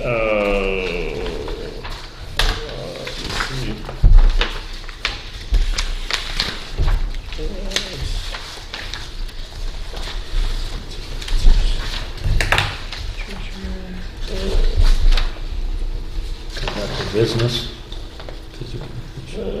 Conduct, 2.1.7, conduct of business. Fourth paragraph down, meetings may be called at any time by the commission. Is that what you're referring to, Dave? Yeah. Page And 5. I think, Page 5. that, my suggestion was that it still needs to be, the meeting still needs to be called by the president, and the agenda needs to be approved by the president, but, and that's one way to do it. The other way, I think it should be a majority request, so that just Yes. 2 commissioners can do it. It needs to be, if it's a 5-person commission, it needs to be at least 3. Otherwise, it's like every time we turn around. Well, yeah, you're gonna have a meeting and the secondarily, you've defeated the purpose of why having a hierarchy of order of a president. Correct, yeah. Because you've it's- rendered that, It doesn't make sense I to mean, me at all. you're doing that for a reason because you Correct. have the trust that that's gonna be done Yeah. correctly. So- You're wanting the wording, instead of saying just 2 commissioners, it needs to be the majority. Yes, Oh, I would commissioners. say. Okay. It has to be pretty important to call, I mean, Well, that's the thing is, when you look at Robert rules, I you would know, say it has supermajority to it has to call have a special time restraint to it. So otherwise, just to keep calling special meetings, to me, it just, the only other thing I had in there was term limits, but that can get, I mean, I saw that can go any direction depending on board, affiliation and stuff like that. But, I mean, it does become problematic if you hit sticking points and you can't gain any traction. Term limits come into play, and our government's a good example of that right now. We can't work together, so. yeah. Yeah.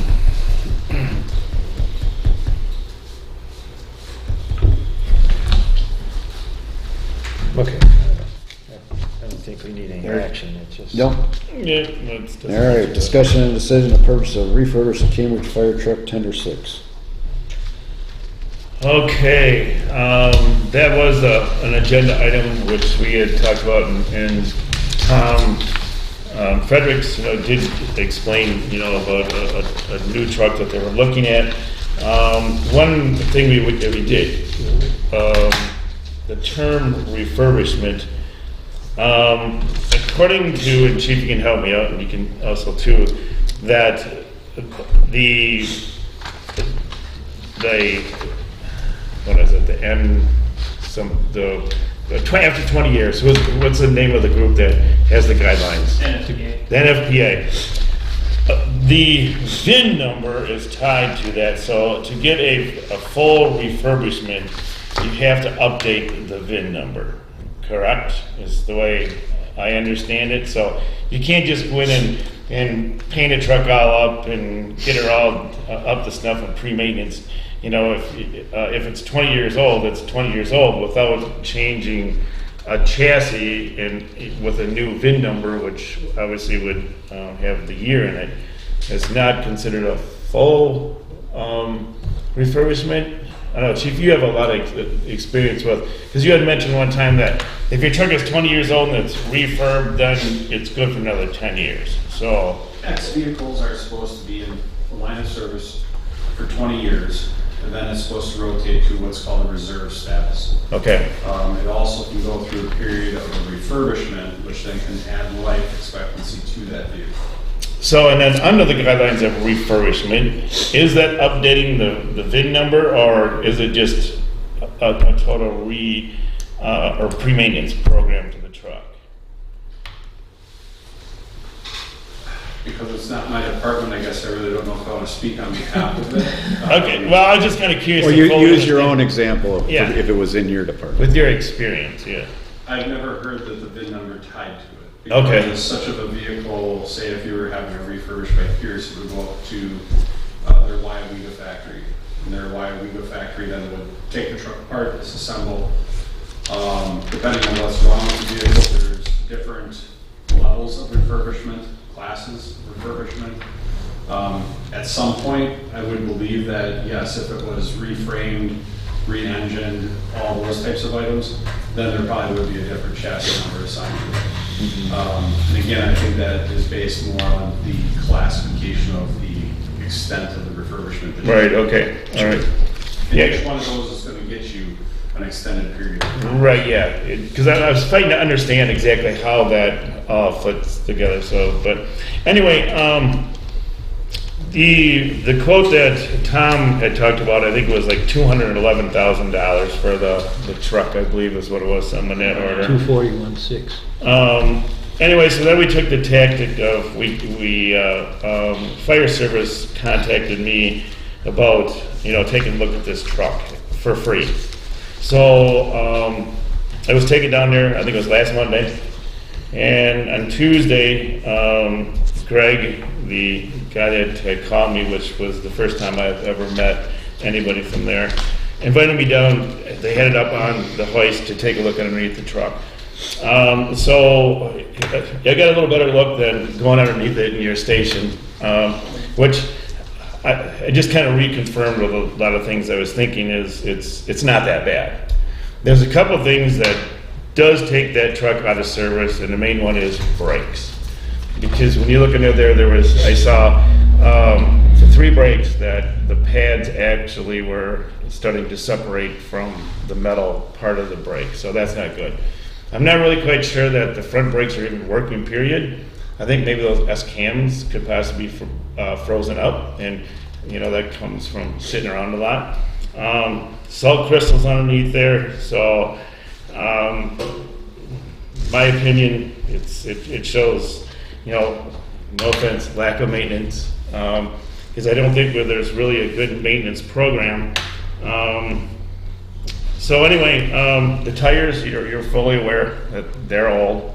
J&L, and I think you guys had some Palms prices. J&L, they had $1,760 for the front steers installed. And for the rear drives, if you went with a Goodyear tire, it was $51.42 installed. And then if you went to the Toyos, which is a foreign tire, which I think Watertown runs, there's a lot of departments that runs that tire. Those are $4,586 for all 8 installed. So the way that works is fire service would take the tires off, take them over to J&L, and then they would, replace, and then they'd be picked back up, and then fire service would be put on. So anyway, those tires are way outdated because 12 years old, 13 years old, something like that.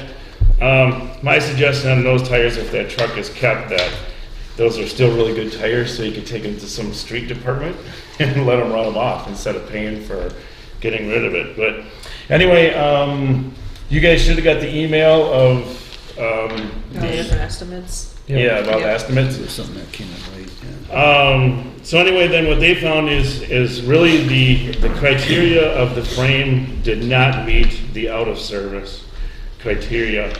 And then again, the same thing that I saw the brakes did. So on this thing, I don't know how close you guys looked at this thing here, but this is the worst case scenario of cost. Personally, I don't think that box needs to come off. I think it all can be done from underneath. A couple of the biggest, the reason it's the worst case scenario, they wanted $6,000 to take the box off and put it back on. So if they don't have to do that, which I don't think they do, but then that might not be technically my call, but that would eliminate $6,000 from it. When they pull the suspension parts off, if they are, after they cleaned up and they needle air hammer clean them and repaint them and put them on, if those are in good shape, then that would be another deduction because they would not have to be replaced. If the S-cams are not froze up and they could just change the bushings, you know, then that would also be a savings too. So they're feeling that if the frame is cleaned up and treated, that, and then the suspension stops are replaced, that, you know, that should add a lot of life to this truck. So then they would put in a salt neutralizer on it, and then a type of material that they would spray on it that, I know this is gonna sound kind of weird, but it will actually, if it gets dinged or a little salt on it and scratched, whatever, it will tend to heal itself. So that would all be treated with that. So anyway, worst case scenario, $54,709. I think that is a lot cheaper than purchasing a new one. I think it would have to be replaced someday, and I think Chief, you kind of hit the nail on the head, because there was a little bit of talk of, you know, if your tender goes out on the call, you have nothing. So then that truck then could become the number 2. They would only go out as a backup.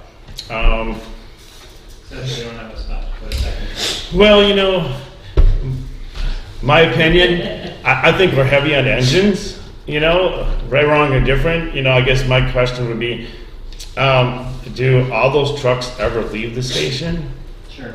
Do they? I mean, well, it depends on the situation. So Oh, right, yeah, correct, And yeah. with Town of Oakland, we have limited access. We have engine 17 to run on that. We have an interstate call, it's an accident on the interstate, or car fire on the interstate. Yeah, And engine 17 goes because it's our smaller mobile engine. If we have to get to around the lake, if we have to get up to a limited access area, that engine is the only engine that can fit up there, and we pump up to that.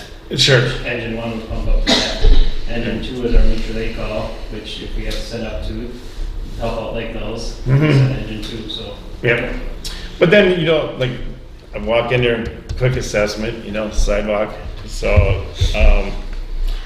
but yeah, I get it. There's zero room in that station, and that was the whole part of when we're looking at trying to expand it, which, you know, that plane never got off the ground, so.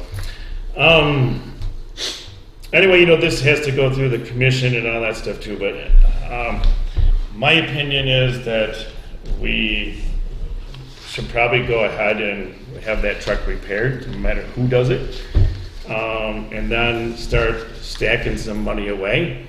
If we did $50,000 a year, and then when you guys, if you put in $50,000 as a 2% money, in 2 or 3 years, you know, we could have $200,000 or $300,000, which obviously the price of those trucks continue to go up, but hopefully you would be able to save about 50% of the money for that, for a new truck, as long as the engine didn't come in and overrule it, but that's my opinion, so.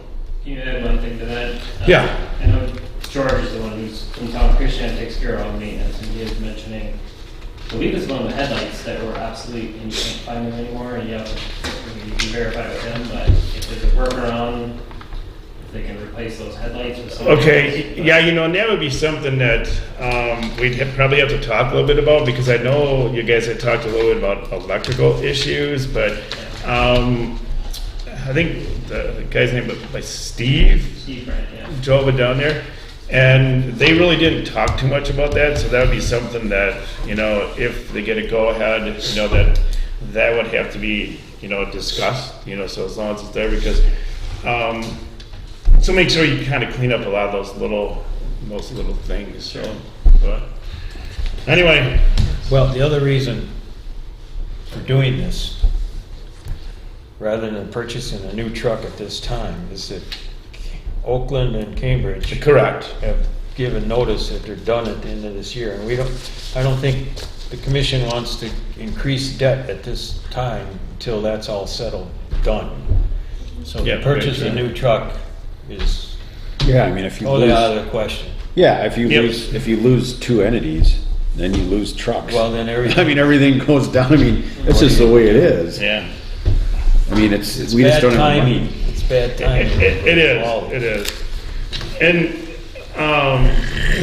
I haven't talked to anybody about, well, I did talk, I sent Mark an email about, having Greg from Fire Service come in our next meeting, which is scheduled for the 24th of April, I believe, to talk about maintenance programs. Because when I asked Tom, I said, well, where's last year's DOT inspection, or the last 2 or 3 years? He said there is none. So, and also, I'll come into the building, it was nice and clean, shiny floor, it looked good, so it looks so good I could slide right underneath those trucks and not even get dirty, right?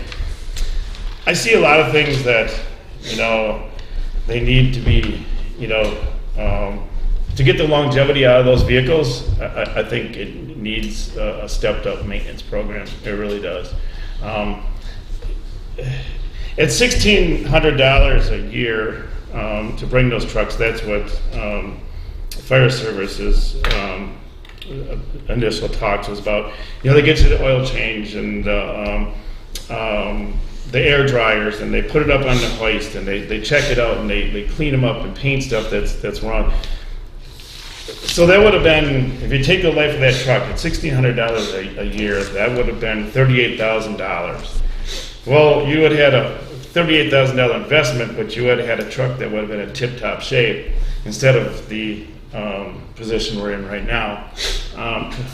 Pointing no fingers, laying no blame, because I get it, that's just the way it is. Because I know, if I remember back maybe 10, 12 years ago when Ryan was the chief, to save money, he thought maybe oil changes every other year would be a good idea. Well, I don't know what the policy is right now, but an oil change every other year could be a very, very expensive motor, because there is acids and volatilization that goes on in those engines. And I think the other thing to keep you from going out of service is a stepped up pre-maintenance program. When I looked at the tender, somebody's ran that truck multiple times with the airbags deflated. Otherwise, you wouldn't have, those stops with the damage of them in there. The airbags look like, they need to be replaced. They're old. There was 2 new brake chambers put on there. Right, wrong, or different in the trucking world. A lot of times you only replace them as they go bad, but really for an emergency vehicle, they should have all been replaced. So. Can I interrupt? Joe was actually calling. I'm going to put him on speakerphone and answer any questions. We need to keep going. Yeah, we need to keep going. I'll just let him know. So you bring all this up to the commission, Dave, and get this all worked out. I'm in for refurbish, if you fix it, that's all we Yep. can Do do we at need a this motion point. to tell Dave to, Yeah. or anything? Make a motion that we approve refurbishing the See the Tender agenda 6 again? rather than purchasing a new truck. I'll second that. All in favor, say aye. Aye. Aye. Opposed, say nay. Motion carries. Step out. Thank you. All right, discussion or decision of building inspection services provider opportunities. So we lost our long-term building inspector, Chris. He went elsewhere. We still have Safe Built, and they have an individual helping to cover the area, and we actually have to go through kind of his higher up to work on getting permits processed. I'm doing a lot of the legwork right now, which wasn't the case before. I did hear that some other municipalities were checking with the city if we could do maybe like a intergovernmental agreement or an agreement with them for services. So I did inquire. They do have a not commitments, but they have already started the conversations with other municipalities that they're obligated to finish before they consider taking us on. But they did provide us with a copy of the proposed, or no, I think this was the approved one for Koshkonong that they took on, of how it would work as a sample for us to see. So if it's something you want to continue to explore, I think we need to kind of let them know so they know where we're at with things. But they have to answer these other municipalities that have inquired first. Yeah. Right now, we don't have a lot of activity as far as building permits, but the ones we do have, they're coming in, and either the building inspector's not here, Yeah. or they can't just drop things off, or if we switch to a service where it's centrally located in the community. In fact, perfect example, someone tried to come in today to get a building permit for a pool, and they didn't know it's a town, because the town hall's in the city, they went to City Hall first. By the time they realized where they needed to be, the office hour here was done and the building inspector was gone. So if we considered going with the city, if they were willing to take us on, it would be a location where people could come and go during regular office hours and have more interaction with the building inspector in person, and not as limited hours, and Sure, yeah. get a better customer service, I Yeah. think, overall. Yep. So, Yeah. I think if you were considering this, I think at least an intent, a motion of intent would be helpful for the city to know where we're at with things. Yeah, I think so. The only thing I have a question on is termination with Safeville. You know, And that's why I provided the copy of our current contract. yeah, I know, but I can't understand it, so I don't know. Technically, we're on a year-to-year, Correct. and this original one was signed in 2017. No, it's a breach of contract if they can't Well, perform yeah. services. Well, they Well, have, well, December Sure, what 12th. they So- have committed someone here on office hours, so, but they're not doing all the work. Well, yeah, so you have to you have to give the right notices and stuff. So if it was 12/12/17, on December 12th, it renewed again for another year. Right. And termination, you gotta give 90-day notice, I believe. Early party may terminate this agreement or any part agreement upon 90 days of written notice, so you'd have to give a 90-day notice. Right. And that's where I think we need to have some idea. We can't do that yet, so. No, we could, but I don't see any difference in the contracts. I mean, they're providing the same things. They're doing all the commercial, the electrical, the heating, plumbing, all that stuff, so, plus it doesn't cost us anything. Right. Yep. Neither one does. Right, and The only thing, the city Lake Mills would they keep the, what's the occupancy bond, or do we, that's something I think we'd have to work out with them. right now, you keep it, right? We could work it that we keep that and then we release it when needed. Right, which is kind of a nightmare, I think. Yeah, we could make it work somehow, because we had a pretty good system with Chris on that. The other aspect of this is it would actually save a little bit of administrative work on our end, because they would be collecting all the fees at the city, under the city's fee schedule, and I was explained that the city has a breakout for the other municipalities that they're structuring, so all those funds are kept separate within their budget as well. So it would be separate in general, and then we would just get a check every month instead of depositing individual checks from these people who are seeking building permits. So it streamlines our process on our end. It's very similar to the setup of what we have with the joint municipal court system, the ticket paying and such. No, I would say we can just get a motion to keep investigating the city thing and see where it goes, I guess. If they're willing to take us on, if the other ones don't do it or whatever, or even if they do it and they feel that they can still meet the capacity. Can I ask a question? How many times do they go to a home when a home is being built? It really depends on the project. Oh. Yeah. Quite a few times, because they have to check the footings, they have to check the walls, they have to check the front, All the electrical roughing. yep, and then they have to check to make sure, all the walls. are- Structurally sound. Yeah, before they start putting drywall up, and then they check the insulation. And then they have to come back and re-inspect the electrical, and then it's the occupancy. Right. So it's multiple times. Versus like if they're just doing an addition of something, it's a fewer visits then. But Plumbing too. Plumbing, Oh, yeah, Plumbing, right, yeah. yep. Oh, yeah. at least hope so. I can't Yeah, remember how many HVAC, times yeah. they came to our house when we built our house. It was several. Yeah. So, I make a motion to explore the possibility of going with the city of Lake Mills for building inspection services. I have a second. Any other discussion? All in favor, say aye. All opposed, say nay. Motion carries. Discuss your decision on annual meeting information location for April 16th. okay, so this is on here because initially when we had to send out the postcards for the notice of the referendum to electors, we did have on there that the annual meeting would be held at the city community room because we felt if the referendum were to pass, which it did not, we may need the space to consider the additional questions required, but at this point, with the referendum failing, I think we need to decide where we should hold the meeting, if we need that space or not. I think we should hold a meeting, electors meeting at the town hall. It's town business. Yeah, I agree. Tom, hold it here. Okay. You have to put a note on all you have to do is put a note on the city hall door Yep. Yeah. saying that the meeting's here. Okay. And- Legally, that's what you have to do. Yes. Okay. So Yep, make so sure. yeah. I make a motion that the annual meeting be held at the town hall on April 16th. I will second that. Any other discussion? All in favor, say aye. Aye. All opposed, say nay. So the electors, annual electors meeting, or meeting of the electors will be at the town hall of Lake Mills, On April 16th at 7. April 16th Okay, thank you. at 7. All right, correspondence.